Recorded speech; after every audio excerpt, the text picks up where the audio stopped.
everyone, welcome to my YouTube channel. Today we are starting with the third chapter for the class 6 CBSE. Chapter name is Separation of Substances. And अब इसमें जो हम देखेंगे कि अगर हमारे पास कोई भी अगर सब्सटेंस है वो अपनी प्योर स्टेट में है तो ठीक है, नहीं है तो हम उसको कैसे प्योर स्टेट में ला सकते हैं। तो उसकी मतलब जो उसकी इम्प्योर स्टेट है उससे हम कैसे उसको प्योर स्टेट में ला सकते हैं, हम उसके लिए कौन सी मेथड यूज़ करेंगे। अब यहाँ पे देखिए एग्जांपल लेते हैं। हम पहले बात करते हैं यहाँ पे कि हमारे पास सॉल्ट का और सैंड का मिक्सचर है। अब अगर हमें उसे सेपरेट करना हो तो हम कौन सा मेथड यूज़ करेंगे। अब देखिए हमें चीज़ों को सेपरेट करने की ज़रूरत क्यों पड़ती है, क्योंकि हमें उनको उनकी प्योर स्टेट में लाना होता है। So substances are often found in impure state or mixed state with other substance. A pure substance is made up of only one type of atoms or molecules. If component cannot be further separated by physical method. अब देखिए यहाँ पे हम बात करते हैं, हमारे पास 2 या 3 मेथड होते हैं सेपरेशन के। या तो हम फिजिकल मेथड यूज कर सकते हैं सेपरेशन के लिए, या हम केमिकल मेथड यूज कर सकते हैं सेपरेशन के लिए। सो अब पहले है हमारे पास what is the need of separation of mixtures. So to separate 2 और more substances each being useful to us. अब देखिए अगर हम सैंड और सॉल्ट को मिक्स कर रहे हैं तो वो तो हमारे किसी काम नहीं आएगी, बट अगर हम सैंड सेपरेट रखते हैं और सॉल्ट को सेपरेट रखते हैं तो दोनों ही चीज़ें हमारे काम की है। अब नेक्स्ट हम बात करते हैं जैसे राइस एंड फ्लोर है, सैंड एंड पेबल्स है। तो अगर हम इन चीज़ों को इकट्ठा लेते हैं तब हमारे काम नहीं आएंगे, बट हम सेपरेट सेपरेट यूज़ करते हैं तो हमारे काम की चीज़ें हैं सब ये। To separate useful substances from non useful substances, sand and water को, डर्ट एंड क्लोथ्स को, आयरन एंड गार्बेज को, तो ये हमारी नीड है for the separation. To separate impure और harmful substances from useful ones. ठीक है कि अब लेट्स सपोज है कि कोई भी चीज़ है जो अपनी उसके अंदर कोई हार्मफुल सब्सटेंस है और वो चीज़ हमारे लिए इम्पॉर्टेंट है। लेट्स सपोज पानी की बात करते हैं। अब जैसे यमुना का वाटर है, उसका प्यूरिफिकेशन चल रहा है या यमुना की क्लीनिंग चल रही है, तो इट मीन्स क्या कि पानी तो हमारे लिए इम्पॉर्टेंट है, बट उसके अंदर क्या ऐड हो रहे हैं, सारे जो है इंडस्ट्रीज़ के वेस्ट ऐड हो रहे हैं। तो वो क्या कर रहे हैं कि अब मतलब उनको रिमूव करके हम पानी को जो है वो यूज़ कर सकें। स्टोन एंड राइस, जैसे खाना बनाते हैं तो जब हम चाहे हम सीरियल्स बनाए चाहे हम राइस बनाए तो उसमें से हम स्टोन को अलग करते हैं। Pesticide and water, weeds and crops. अब जैसे खेतों में बहुत सारे वीड्स उग जाते हैं तो वो क्रॉप हमारे लिए इम्पॉर्टेंट है, बट वीड्स हमें सेपरेट करने पड़ते हैं। नेक्स्ट हमारे पास है, अब यहाँ पे देखिए कि अगर हमें सॉल्ट और वाटर में से सॉल्ट को सेपरेट करना हो तो हम क्या मेथड यूज़ करेंगे। तो हम क्या करेंगे, उसको हीट करेंगे, पानी को इवेपोरेट कर देंगे, नीचे क्या बच जाएगा, सॉल्ट। अब देखते हैं प्योर सब्सटेंस क्या होता है। सो प्योर सब्सटेंस क्या होगा, जिसमें they are only made up of one kind of particles. बस आपको याद रखना है इतनी सी चीज़ कि प्योर सब्सटेंस हम किसको बोलेंगे, which are made up of only one kind of particles. So they are composed of only one type of atoms और मॉलिक्यूल। हम बात करते हैं जैसे प्योर वाटर, तो इट मीन्स उसमें सारे वाटर के ही मॉलिक्यूल्स हैं, उसके अंदर कोई और इम्प्योरिटी ऐड नहीं है। So there are 2 type of pure substances. First is your element, there consist of linking one और more same atoms. For example hydrogen atom अगर आपस में कंबाइन कर रहे हैं तो इट मीन्स वो प्योर हाइड्रोजन, जैसे हाइड्रोजन गैस है तो हाइड्रोजन गैस में क्या होते हैं, हाइड्रोजन के एलिमेंट ही होते हैं या हाइड्रोजन के एटम ही होते हैं। अब एग्जांपल देखते हैं इसकी। अगर हमारे पास जैसे ऑक्सीजन है तो अगर हम लिखते हैं O2 तो इसमें भी ऑक्सीजन ही है, ओ सिंगल भी ऑक्सीजन है, सेकेंड O भी ऑक्सीजन है। अब उसके बाद हमारे पास नेक्स्ट अगर हम देखते हैं एटम्स ऑफ आयरन। अब एग्जाम्पल है हमारे पास जो आयरन बार्स होती हैं, सरिया होता है, तो वो क्या होते हैं, आयरन रॉड होती है, तो उसके अंदर सारा आयरन ही एलिमेंट फिल होता है, आयरन के ही एटम्स होते हैं। Next we have the compound. अब जब हमारे पास डिफरेंट एटम और मॉलिक्यूल लिंक होते हैं then they form compound. Example जैसे कार्बन और ऑक्सीजन। अब देखिए यहाँ पे कार्बन एटम है डाइऑक्साइड, तो इट मीन्स वो जो ऑक्सीजन का मॉलिक्यूल है, तो या तो एटम या मॉलिक्यूल जब आपस में कंबाइन करेंगे वो क्या बनाएंगे, कंपाउंड। जैसे सोडियम और क्लोराइड है, सोडियम अलग है, क्लोराइड अलग है। वाटर में हाइड्रोजन एंड ऑक्सीजन है। अब इसके बाद हम देखते हैं जैसे केमिकल एलिमेंट है, जैसे टिन है, सल्फर है, डायमंड है, ये है केमिकल एलिमेंट्स। शुगर क्या है, कंपाउंड है, क्योंकि उसके अंदर क्या होता है, कार्बन भी होती है, हाइड्रोजन भी होती है, ऑक्सीजन भी होती है। वाटर के अंदर हाइड्रोजन एंड ऑक्सीजन दोनों होते हैं। जैसे बेकिंग सोडा है, इसके अंदर भी हाइड्रोजन, सोडियम, ऑक्सीजन सब होते हैं। देन कॉपर सल्फेट है, ये क्रिस्टल है, क्योंकि इसमें कॉपर भी है, सल्फेट भी है, साथ में वाटर मॉलिक्यूल भी होते हैं। प्रोटीन के क्रिस्टल्स हैं, सॉल्ट है। नेक्स्ट समझ आते हैं adulteration.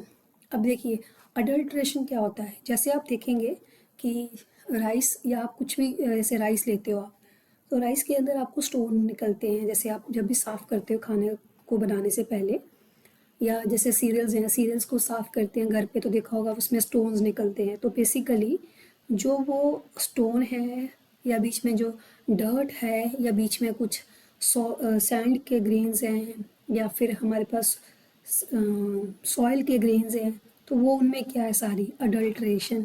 So when unwanted component are added to food items when they are called adulterated.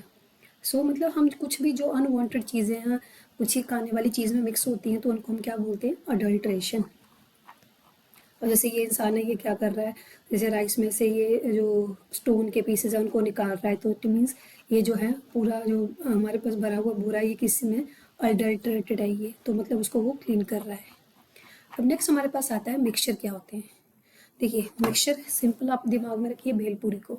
जैसे भेल होती है तो वो कैसे बनती है, बहुत सारे जैसे उसमें मिक्स किया जाता है चीज़ों को, तो वो भी क्या एक तरह का मिक्सचर है। The formation of any substance by mixing one और more substances is called mixture. अब देखिए moreover mixed substances possess unique properties.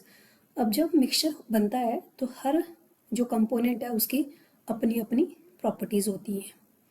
जब कंपाउंड बनता है तो प्रॉपर्टीज़ जो होती हैं कंपाउंड की प्रॉपर्टी एलिमेंट से अलग होती हैं, बट मिक्सचर में जो भी हम एलिमेंट यूज़ कर रहे हैं उनकी अपनी अपनी प्रॉपर्टीज़ वो एज इट इज़ रखते हैं।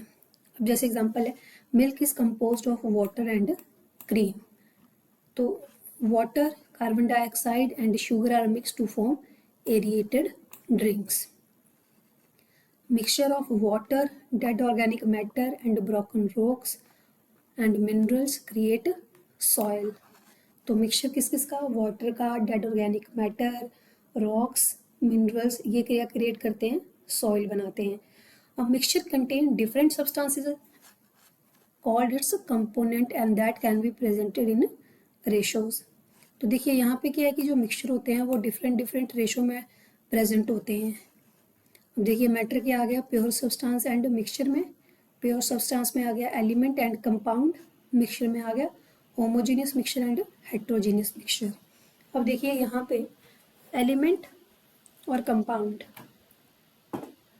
होमोजीनियस एंड हेट्रोजीनियस, अभी हमने सेकंड चैप्टर में किया था। एलिमेंट क्या होते हैं, जिसमें same kind of atom present होते हैं, जैसे हमारे पास कार्बन है, आयरन है, ऑक्सीजन है, ये सब क्या हमारे पास एलिमेंट है। उसके बाद अगर हम बात करते हैं जब सिमिलर काइंड ऑफ एलिमेंट या दो different kind of element combine करते हैं तो वो क्या बनाते हैं, कंपाउंड्स। सो यहाँ पे आपके पास है मैटर, मैटर की दो कैटेगरीज है, pure substance and mixture. So pure substance हम किसको बोलेंगे, जिसमें क्या होंगे, only one type of atoms are present, and compound क्या होगा, जिसमें more than one kind of atoms are present. अब मिक्सचर क्या बोलेंगे, homogeneous mixture and heterogeneous mixture. Homogeneous mixture हमने बात की थी कि जिनकी कंपोजिशन क्या होती है, through out the mixture same होती है। हेट्रोजीनियस जिनकी कंपोजिशन जो है वो डिफरेंट होती है, जैसे अब देखिए यहाँ पे कंपोजिशन कुछ और है, ऊपर बिल्कुल भी नहीं है। तो लेट्स सपोज जैसे हम बात कर रहे थे सेकेंड चैप्टर में कि हमने क्या किया, हमने शुगर लिया और पानी के अंदर उसको डाल के और उसी टाइम अगर हम उसको पीने लगते हैं तो वो शुगर सारी की सारी क्या होगी, पानी के ग्लास के बॉटम पे होगी, उसका टेस्ट हमें नहीं आएगा। हमें उसका टेस्ट कहाँ पे आएगा, एंड में जाके। तो वो कंपोजिशन क्या हुई उसकी, हेट्रोजीनियस। अगर उसको हम स्टर करके प्रॉपरली डिजोल्व करके पीते हैं तो वो क्या बन जाएगी, होमोजीनियस। अब प्रॉपर्टीज ऑफ मिक्सचर क्या आएंगी, अब एग्जांपल इसकी एक और भी देख सकते हैं। जैसे हम सैंड पानी के अंदर डिजोल्व कर रहे हैं तो वो क्या बन जाएगी, हेट्रोजीनियस, क्योंकि वो डिजोल्व ही नहीं होगी उसके अंदर। Next, the properties of mixture. अब हम बात करते हैं the component ratio of mixture can not B. देखिए, हमने बात करी थी कि कंपाउंड में भी एलिमेंट कंबाइन करते हैं, बट कंपाउंड में रेशियो क्या होती है, एक हम फिक्स रेशियो के साथ एलिमेंट कंबाइन करते हैं जब वो क्या बनाते हैं, मॉलिक्यूल या कंपाउंड। बट मिक्सचर में रेशियो क्या होती है, कोई फिक्स रेशियो नहीं होती। अब देख सकते हो यहाँ पे कोई फिक्स रेशियो नहीं है। Components can be separated by physical method, bye simple separation. अब जैसे अगर आपने सॉइल प्लस वाटर को मिक्स किया है, अगर आपने उनको सॉइल प्लस वाटर को मिक्स किया, आपने सेपरेट करना है, तो आप क्या करोगे, फिल्टर पेपर यूज़ करोगे। फिल्टर पेपर से उसको आप इजीली सेपरेट कर सकते हो। Components can be separated by physical method like separation, like example, separating stones from the rice by hand, and melting and boiling point of the mixture is not fixed, कि जो boiling point है mixture का and जो melting point है वो fix नहीं होता है। बिकॉज देखिए वहाँ पे क्या है, जो कंपोनेंट्स हैं वो आपस में प्रॉपरली मिक्स नहीं होते हैं, तो मेल्टिंग और बॉइलिंग पॉइंट भी उनका फिक्स नहीं होता है। नेक्स्ट हमारे पास है टाइप ऑफ मिक्सचर। तो अब हमने देख लिया, जहाँ पे कंपोनेंट्स इवनली डिस्ट्रीब्यूट होंगे उसको हम क्या बोलेंगे, होमोजीनियस। जहाँ पे ये अनइवनली होंगे उनको क्या बोलेंगे हम, हेट्रोजीनियस। अब जैसे एग्जांपल हमारे पास है salt in water, alloys. Alloys भी क्या है, होमोजीनियस मिक्सचर है। हेट्रोजीनियस की बात करते हैं तो हमारे पास जैसे फ्रूट सैलेड है, चॉकलेट चिप्स हैं,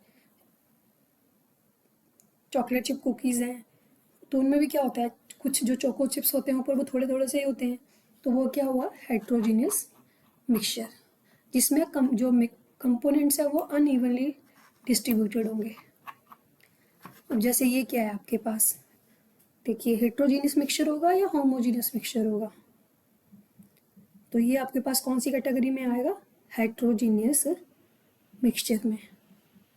क्यों, क्योंकि यहाँ पे कोई भी चीज़ जो है वो इवनली डिस्ट्रीब्यूट नहीं है। मतलब कोई क्वांटिटी, किसी की क्वांटिटी ज़्यादा है, किसी की क्वांटिटी कम है। रेजिन्स की देखिए, यहाँ पे वॉलनट की देखिए, तो सबकी क्वांटिटी डिफरेंट है। अब नेक्स्ट है हमारे पास separation of substance from mixture. अब मेथड क्या है हमारे, या हमारे पास जो है हमें सेपरेशन की ज़रूरत क्या है, पहले पर्पस क्या है सेपरेशन का। सो टू रिमूव इम्प्योरिटीज़ और to remove harmful components. So because वो इम्प्योरिटीज़ हमारी हेल्थ को अफेक्ट ना करें, so they need to be removed. Purifying river water for drinking, removing impurities and other stones from the rice and pulses. To obtain useful components, we need separation. जैसे distillation of petroleum. अब petroleum की जब distillation की जाती है तब वहाँ से हमें क्या मिलता है, petrol, kerosene, diesel, white petroleum jelly, ये सब हमें कहाँ से मिलती हैं, जब हम क्या करते हैं, क्रूड पेट्रोलियम की डिस्टिलेशन करते हैं। अब हमें जो to obtain the pure substances. Next है मेथड्स ऑफ सेपरेशन। अब मेथड ऑफ सेपरेशन डिपेंड करता है कि हमारे पास हम कौन से सब्सटेंस की सेपरेशन कर रहे हैं। फर्स्ट ऑफ ऑल है separation is a method of separating one substance from a mixture or two or more substances. Separation of solid from other solid, separation of solid from the mixture of solid, and it can be performed by following method. First of all आ गया hand picking. तो hand picking क्या होता है, simply कि जैसे हम क्या करते हैं, देखिए यहाँ पे क्या कर रहा है, क्या किया जा रहा है कि जो हमारी सेल है उसके अंदर जितने भी मतलब स्टोन्स हैं उनको रिमूव किया जा रहा है by hand. So this is the basically this is method of separation by using hands. अब इसका हमें यूज़ क्या है, when components are visible with the naked eye. अब ये जो मेथड है हैंड पिकिंग, ये कब अप्लाई हो सकता है, जब हमारा जो कंपोनेंट्स हैं वो दोनों क्या हैं, जिसको हमें सेपरेट करना है, और जो इम्प्योरिटी है दोनों क्या हो, visible with the naked eyes. Shape, size and colour of the component are different from the useful material. मतलब कि अगर दोनों का कलर सेम होगा तब भी प्रॉब्लम होगी, मतलब टाइम लगेगा। साइज अगर सेम होगा तब भी टाइम लगेगा। तो जो है वो थोड़ा सा अगर साइज़ का डिफरेंस होगा तो हम इजीली हैंड पिक कर सकते हैं। Size of the component is large. Some examples like small stones, broken grains are separated from the rice, wheat and pulses. Next आ गया हमारे पास थ्रेशिंग। अब थ्रेशिंग की जाती है जब हमारे पास जो है वो एग्रीकल्चर में ये मेथड यूज़ होता है। The process of separating grains from the harvested stalk is called threshing and it can be performed by the following method. So अब जैसे ग्रेन्स को जैसे जो किसान है वो अपनी जब खेती या अपनी जब वो गेहूँ काट लेते हैं तो उसको जब सेपरेट करना होता है गेहूँ को चाफ से, तो वो क्या मेथड यूज़ करते हैं, थ्रेशिंग का। देखिए, so beating the dry stalk on the hard surface of the by hand. अब जैसे देखिए क्या कर रहा है इंसान, ये जो है जो ड्राई स्टॉक है उसको वो सरफेस के हार्ड सरफेस के ऊपर बीट कर रहा है, तो इससे क्या हो जाएगा, जो ग्रेन्स है वो अलग हो जाएंगे और जो स्टॉक है वो अलग हो जाएगा। So threshing machine are also use to separate the dried grains, crushing the stalk by animals like bullocks. So, for example, threshing is used to separate grains from the stalk by harvested rice and wheat crops. तो wheat crop के लिए या rice के लिए कौन सा method use किया जाता है, थ्रेशिंग। मेज के लिए भी थ्रेशिंग यूज़ किया जाता है। अब थ्रेशिंग मशीन्स, अपने कंबाइंड मशीन्स वो देखी होंगी, तो बेसिकली वो किस लिए यूज़ की जाती हैं, to separate the dried grains. Next है प्रोसेस ऑफ विनोइंग। अब विनोइंग प्रोसेस क्या है, so the process of separating grain from the husk is called winnowing. अब जैसे क्या हुआ कि हमारे पास है, जो हमने ग्रेन्स तो वहाँ से ले लिए, बट वहाँ के उसके अंदर कुछ हस्क अगर प्रेजेंट है, तो उस हस्क को अगर रिमूव करना है तो जो है हस्क को रिमूव करने के लिए कौन सा मेथड यूज़ किया जाता है, विनोइंग। और विनोइंग में क्या किया जाता है कि एक जैसे देखिएगा आप, लेडी यहाँ स्टूल पे खड़ी है और वो ऊपर से ले जाके जिस साइड को हवा होगी उस साइड को सारी जो इम्प्योरिटीज़ होंगी वो हवा के साथ उड़ जाएंगी, और जो हमारी ग्रेन है या जो हमारी वीट है वो सारी सरफेस पे आ जाएगी। द हस्क द बेसिकली क्या है, in this method mixture of grain and husk dropped from A height, then the wind carried the husk away from the grains. As grains are heavier than the husk, they form a heap near the performer. Some examples of winnowing method is this, like separation of sand from the powdered dry leaves. अब देखिए यहाँ पे lady क्या कर रही हैं, ये कुछ ऊंचे सरफेस पे खड़ी हैं और वहाँ से वो ग्रेन को नीचे फेंक रही हैं, तो उससे क्या हो जाएगा, जैसे जिस साइड को हवा चल रही है तो हवा अपने साथ किसको ले जाएगी, हस्क को, और सारी ग्रेन यहाँ पे इकट्ठी हो जाएगी। इसके बाद जो मेथड है हमारा, नेक्स्ट जो मेथड है हमारा वो है सीइंग। तो सीइंग क्या होता है, the process of separating components according to the size. तो सीविंग बेसिकली क्या की जाती है कि जैसे हम घर पे आटा छानते हैं, तो वे बेसिकली मेथड क्या है वो सीविंग का। तो उसमें क्या किया जाता है, जिसमें साइज का डिफरेंस हो अगर उनके अंदर, तो मेथड यूज़ किया जाता है सीविंग का। तो it is a composed of net or mesh. Size of the pores of the net or mesh depend upon the size of the wanted material.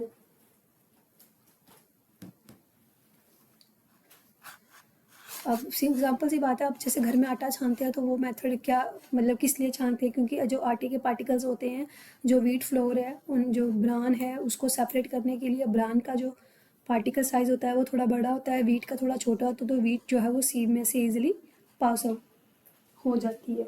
उसके बाद जैसे हम घर पर चाय छानते हैं, तो चाय में भी क्या होता है कि चाय पत्ती का साइज़ क्या होता है, बड़ा होता है, जो उसके वो मतलब पार्टिकल्स होते हैं वो थोड़े बड़े साइज़ के होते हैं, और वो लिक्विड सीप में से इजीली पास हो जाता है। तो बेसिकली मेथड कब यूज़ किया जाता है ये वाला, जब साइज़ में डिफरेंस हो। अब नेक्स्ट हमारे पास आ गया मैग्नेटिक सेपरेशन। तो मैग्नेटिक सेपरेशन ये मेथड है, ये यूज़ किया जाता है जिनके अंदर जो पार्टिकल्स शो करते हैं किस तरह का बिहेवियर, मैग्नेटिक प्रॉपर्टीज शो करते हैं जो। The process of separating magnetic properties possessing materials from the substance is called magnetic separation. अब जैसे एग्जांपल है, कोई हमारे पास जैसे सैंड और आयरन है, उसको अगर हमने सेपरेट करना हो, सिंपल सी बात समझते हैं, सैंड और आयरन का मिक्सचर है, उसको अगर हमें सेपरेट करना हो तो हम क्या यूज़ करेंगे, उसके लिए मैग्नेट यूज़ करेंगे, क्योंकि आयरन क्या करेगा, मैग्नेट के साथ उसके साथ चला जाएगा और सैंड जो है हमारे पास एज इट इज़ बच जाएगी। चलिए तो यहाँ देखते हैं अब यहाँ पे क्या होगा, in this mixture one component is attracted toward the magnet while other is not. जैसे हमने सैंड और मैग्नेट का एग्जांपल ले लिया, तो iron from the sand by the magnet. अब देखिए यहाँ पे क्या है, यहाँ पे एक तरह का व्हील चल रहा है, उस व्हील को क्या हो रहा है, यहाँ पे मैग्नेट है, ये जो दो बड़े बड़े मैग्नेट लगे हुए हैं यहाँ पे व्हील चल रहा है उनके ऊपर, तो जो मैग्नेटिक व्हील्स हैं, अब इसके ऊपर जब हम यहाँ पे ओर डालते हैं, बेसिकली हमने ग्राउंडेड करके सैंड और आयरन को मिक्स करके डाल दिया ऊपर से, तो यहाँ पे आगे क्या हो जाएगा, सेपरेट हो जाएगा। जिनके अंदर मैग्नेटिक प्रॉपर्टीज़ होंगी वो तो जब तक उनको मैग्नेटिक फील्ड मिल रही है तब तक वो कहाँ रहेंगे, उसके साथ ही रहेंगे, और सैंड वाले पार्टिकल्स पहले ही चले जाएंगे। तो non magnetic particle, magnetic particle, और ये मैग्नेटिक रोलर पे इनको घुमाया जाता है। Separation of solid from the liquid. अब यहाँ पे नेक्स्ट आपके पास आता है कि अगर हमें सॉलिड और लिक्विड को सेपरेट करना हो तो हम क्या मेथड यूज़ करेंगे, separation of solid from liquid. अब एग्जांपल ले लेते हैं हम, जैसे हमारे पास है कि in this separation method is dependent on the solubility of the substance. अब एग्जांपल बात करते हैं हम, जैसे कि हमने आयरन पानी के अंदर डिजोल्व किया और सॉल्ट पानी के अंदर डिजोल्व किया है, दोनों में से कौन डिजोल्व हो जाएगा, आयरन या सॉल्ट। तो आयरन है वो पानी के अंदर डिजोल्व नहीं होगा, सॉल्ट पानी के अंदर डिजोल्व हो जाएगा, दोनों ही क्या है, सॉलिड है। So such particle that can not be soluble in water can be separated by the following method, जैसे सेडिमेंटेशन एंड डिकेंटेशन। जैसे एग्जांपल है, अगर आप सॉलिड को पानी में, सॉल्ट को और सैंड दोनों को पानी में डाल रहे हो अलग अलग, तो जो सॉल्ट है उसके लिए आपको कौन सा मेथड यूज़ करना पड़ेगा, इवेपोरेशन। और अगर हम सैंड डाल रहे हैं या सॉइल डाल रहे हैं उसके लिए हम कौन सा मेथड यूज़ करेंगे, सेडिमेंटेशन या डिकेंटेशन। अब ये क्या होते हैं, सेडिमेंटेशन और डिकेंटेशन क्या होते हैं। So sedimentation is the process of separating insoluble materials from liquids. So sedimentation में क्या किया जाता है, जिसमें जो सब्सटेंस है वो इनसॉल्युबल है। For example sand plus water वाला मिक्सचर आ गया तो सैंड इनसॉल्युबल है, तो वो क्या है यहाँ पे, उसके लिए क्या मेथड यूज करेंगे हम, sedimentation. The insoluble component settle down at the bottom of the liquid form sediment and the liquid above the sediment is called supernatant. तो देखिए अब जैसे हम बात कर रहे हैं कि जो सॉल्युबल नहीं होएगा वो सेटल हो जाएगा बॉटम पे, उसको हम क्या बोलते हैं, सेडिमेंट बोलेंगे। और जो लिक्विड होगा, जो पानी होगा, उसको हम क्या बोलेंगे, सुपरनेटेंट। तो सेडिमेंट एंड सुपरनेटेंट, सेडिमेंट वो होगा जो पानी में बॉटम पे डिजोल्व हो जाएगा, मतलब पानी के बॉटम पे सेटल हो जाएगा, तो सैंड क्या बन जाएगा, सेडिमेंट, और पानी क्या होगा, supernatant. Afterwards, supernatant is carefully removed out of the container without disturbing the sediment is called as decantation। देखिए अब पहले हमने मिक्स किया, सेकेंड में हमने इनको छोड़ दिया थोड़ी देर के लिए, तो अब देखोगे सेडिमेंट नीचे डिजॉल्व पानी में आपको ब्लैक ब्लैक दिख रहा होगा यहाँ पे, तो ये सारा क्या हो गया हुआ है, सेटल डाउन हो गया हुआ है, और ऊपर क्या बच गया हुआ है, सुपरनेटेंट पानी है। मतलब अब जब हमने नीचे वाले को सेपरेट करना है तो हम क्या करेंगे, धीरे से उठा के उसको बिना डिस्टर्ब किए नीचे वाले को पानी को अलग कर लेंगे दूसरे कंटेनर में, तो ये क्या हो जाएगा, यहाँ पे क्या शो करेगा, ये हम क्या कर रहे हैं, मेथड जो है वो decantation. So the supernatant is carefully removed out of the container without disturbing the sediment is called decantation. Separation of fine particles from the muddy water can be done by this method. Next हमारे पास है filtration. अब filtration की बात करते हैं तो separation of insoluble components from the mixture using the filter paper is called as filtration. अब जैसे हमारे पास अगर हम बात करते हैं यहाँ पे कि हमने क्या किया, इंक को पानी के अंदर डिसॉल्व कर दिया, या हम एक उससे पहले एक ईजी एग्जांपल लेते हैं, हमने जो है सैंड ली, हमने बहुत पतली सैंड ली और उसको हमने सॉइल ली और सॉइल को पानी के अंदर डिज़ोल्व कर दिया। अब सॉइल है, पानी के अंदर डिज़ोल्व कर दिया, अगर उसको हमने सेपरेट करना हो तो क्या करेंगे, फ़िल्टर पेपर लगाएंगे फ़नल में। इसको हम फ़नल कहते हैं। जो ये आपको दिख रही है स्ट्रक्चर, ये क्या है, फ़नल। अब यहाँ से हम फ़नल में इसको फ़िल्टर पेपर लगाया होगा अंदर ऐड करेंगे तो जो प्योर वाटर है वो बाहर आ जाएगा और जो सॉइल है वो इसमें रह जाएगी। तो फ़नल में जो बचेगा उसको क्या कहेंगे हम, रेजिड्यू। जो फ़नल में बचेगा, सॉरी, जो फ़िल्टर पेपर में बचेगा या फ़नल में बचेगा उसको हम क्या कहेंगे, रेजिड्यू। और जो हमारे पास यहाँ बीकर में आ रहा है उसको हम क्या कहते हैं, फ़िल्ट्रेट। ऊपर जो बचेगा फ़िल्टर पेपर पे उसको कहेंगे रेजिड्यू और जो नीचे बीकर में आएगा उसको क्या कहेंगे, फ़िल्ट्रेट। जैसे ऊपर हम कह रहे थे इसको जो है सुपरनेटेंट एंड सेडिमेंट, बॉटम पे सेडिमेंट, ऊपर सुपरनेटेंट, और यहाँ पे हम क्या कह रहे हैं इसको, बीकर में फ़िल्ट्रेट, ऊपर residue. Separating soluble from their solutions. अब देखिए, अब एग्जांपल यहाँ पे है कि हम जो है कोई भी चीज़ जो पानी में सॉल्यूबल है उसको कैसे सेपरेट करेंगे। तो उसके लिए हमारे पास दो मेथड हैं। फर्स्ट ऑफ ऑल है इवेपोरेशन, सेकेंड वन है कंडेंसेशन। अब इवेपोरेशन मेथड कैसे यूज़ किया जाता है, वही चीज़ मैंने जो आपको बताई कि हम क्या करते हैं, जैसे सी वाटर है, सॉल्ट बनता है, सी सॉल्ट बनता है, वो कैसे बनता है, वो बेसिकली क्या किया जाता है, पानी को जो है वो साइड पे लाके इकट्ठा किया जाता है एक जगह पे और वहाँ पे जो है वो धूप में जो सारा पानी है वो एवपोरेट हो जाता है और नीचे क्या बच जाता है, सारा सैंड। तो इवेपोरेशन में बेसिकली हम हीट नहीं करते हैं, बाहर से हीटिंग नहीं देंगे। अगर बाहर से हीटिंग देंगे तो वो क्या बन जाएगा, बॉइलिंग। बट हमें क्या करना है, इवेपोरेशन। तो इवेपोरेशन और बॉइलिंग में डिफरेंस ये होता है कि हम जो है, अब देखिए यहाँ पे ये क्या कर रहे हैं, हम इसको हम स्टीम दे रहे हैं बेसिकली, उसको हम डायरेक्ट हीट नहीं कर रहे हैं। अब देखिए नेक्स्ट हमारे पास है, अब यहाँ पे एग्जांपल देखिए कैसे है कि हमने एक कंटेनर लिया, कंटेनर को ऊपर हमने, जैसे जब हम चाय बनाते हैं तो पानी जो है अगर हम चाय वाले कंटेनर को ढक देते हैं तो ऊपर क्या हो जाता है, जब हम पानी को कंटेनर को ढक रहे हैं तो वो जो वाटर वेपर्स हैं, वाटर है वो वेपर्स की फॉर्म में उड़ना शुरू कर देता है और जाके ऊपर जो हमने लिड लगाई होती है या ढक्कन लगाया होता है कंटेनर के ऊपर, उसके ऊपर जाके वो सारे वेपर्स इकट्ठे होना शुरू हो जाते हैं। तो वहाँ तक वो जो जाने की प्रोसेस है उसको क्या बोलेंगे, अब जो ये प्रोसेस है इसको क्या बोलेंगे, इवेपोरेशन। और यहाँ जाके जब इकट्ठे हो रहे हैं तो इनको क्या बोलेंगे, कंडेंसेशन। वाटर वेपर वापस किस में कन्वर्ट हो रहे हैं, वाटर में। The process of separating soluble material from solution by heating is called as evaporation. But यहाँ पे हीटिंग की जगह हम लिखेंगे सेल्फ हीटिंग। इवेपोरेशन जो है वो हम उसमें हम हीट नहीं देते हैं, हम बॉइलिंग में हीट देते हैं, हीटिंग में देते हैं, बट हम इवेपोरेशन में हीट नहीं देते हैं। The formation of the common salt from the sea water by evaporation, क्योंकि वहाँ तो कोई हीट नहीं होती, वहाँ सनलाइट से ही होता है, तो वो सेल्फ हो रहा है, मतलब बेसिकली वो नेचुरल फिनोमिनन है। कंडेंसेशन, अब देखिए जब भी इवेपोरेशन होती है बिलो द बॉइलिंग पॉइंट, मतलब अगर हमने उसको, अगर वो अपने बॉइलिंग पॉइंट पे पहुंच गया इट मीन्स वो बॉयल हो रहा है, वो हीट अप हो रहा है। बट वो अपने बॉइलिंग पॉइंट से नीचे नीचे जब जैसे वाटर का बॉइलिंग पॉइंट होता है 100 डिग्री सेल्सियस, बट वहाँ पे पानी, अगर हम सी सॉल्ट बनता है तो वहाँ पे पानी 100 डिग्री सेल्सियस तक गर्म नहीं होता है, वो उससे नीचे ही इवेपोरेट हो जाता है धीरे धीरे। नेक्स्ट हमारे पास है कंडेंसेशन।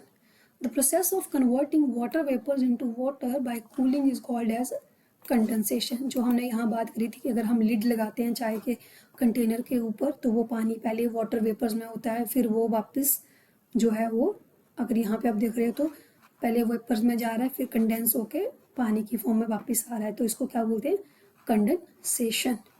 नेक्स्ट आ जाता है, दो टर्म्स हैं, saturated solutions and unsaturated solutions. तो देखिए सैचुरेटेड सॉल्यूशन क्या होंगे, अब जब हमारे पास लेट्स सपोज हमने एक पानी का ग्लास लिया और उसके अंदर हम एक जो है वो टेबल स्पून सॉल्ट का डिजोल्व कर रहे हैं, ठीक है, और वो तब तक क्या होगा, अनसैचुरेटेड, क्योंकि अब उसके तक हमने 100 ml पानी लिया और उसके अंदर अगर हम 1 टेबल स्पून ऐड कर रहे हैं तो इट मीन्स उसके अंदर भी कैपेसिटी है और ऐड होने की, तो उसको क्या बोलेंगे हम, unsaturated.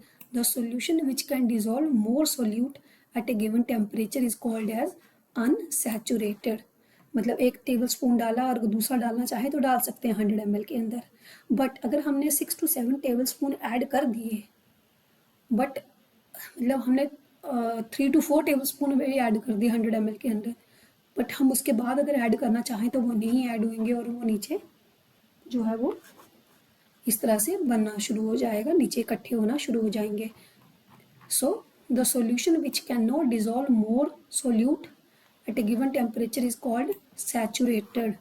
तो देखिए अब ये जो है यहाँ से अनसैचुरेटेड है बिकॉज ये डिजॉल्व कर पा रहा है। यहाँ पे देखेंगे बॉटम पे बैठना शुरू हो गया हुआ है, बॉटम पे जो सोल्यूट है वो सेटल डाउन हो रहा है, तो इसको क्या बोलेंगे, सैचुरेटेड लेवल आ गया इसका। अब देखिए नेक्स्ट हमारे पास आ गया इसका जो है हमारे पास है जो माइंड मैप। माइंड मैप में हमारे पास फर्स्ट ऑफ ऑल आ जाएगा सेपरेशन ऑफ सब्सटेंसेस में मेथड्स हैं, पहले नीड्स आ जाएंगे। नीड क्या है हमारी, to remove the harmful components, then separation of two different but useful component. Next आ गया हमारे पास फिल्ट्रेशन। अब जो मेथड्स हैं, मेथड्स कौन कौन से यूज़ करेंगे हम, sedimentation, decantation, sieving, winnowing, threshing, hand picking, filtration, evaporation and condensation, mixture किस तरह के होते हैं, होमोजीनियस, हेट्रोजीनियस, सैचुरेटेड सॉल्यूशन किस तरह के होते हैं, ये सब चीज़ें आपके हमने अभी डिस्कस करी हैं सारी। अब नेक्स्ट वीडियो में हम डिस्कस करेंगे इसके मोस्ट इंपॉर्टेंट जो क्वेश्चंस हैं एमसीक्यूज और इसके subjective questions. So you can like this video if you find it like knowledgeable and subscribe my channel.